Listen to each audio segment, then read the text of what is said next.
شفايفك فيها تشققات، عايزة ترطبيها تخلي لونها وردي، يلا بينا نشوف مع بعض. هنعمل مع بعض مرطب ومقشر للشفايف بأسهل ما يمكن. يلا بينا نشوفه مع بعض.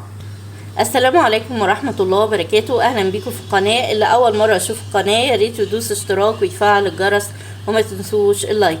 النهاردة هنعمل مع بعض اسهل مقشر للشفايف ومرطب في نفس الوقت.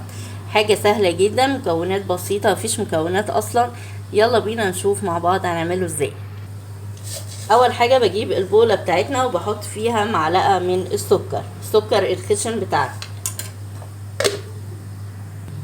تاني حاجة معلقة من زيت جوز الهند، وزيت جوز الهند ده هو اساس الترطيب للشفايف، وهنلاقيه موجود في كل المرطبات بتاعة الشفايف. بحط معلقة منه على السكر بتاعنا وبنقلبهم كويس قوي.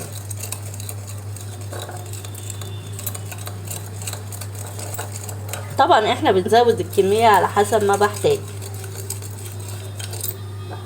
وباخد زي ما انتم شايفين اهو، بجيب شوية كده وبايدي وابتدي ارطب بيه الشفايف بتاعتي، بحطه على شفايفي وابتدي ادعك بحركات دائرية، بس مش بشدة، لا بحركة خفيفة كده عشان ما تعورش.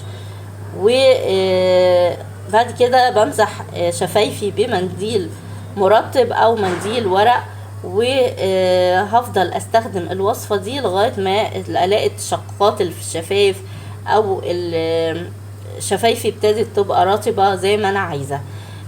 جربوه ان شاء الله يعجبكم. لو عجبكم يا ريت اشتراك وشير ولايك للقناة، وشكرا لكم والسلام عليكم ورحمة الله وبركاته.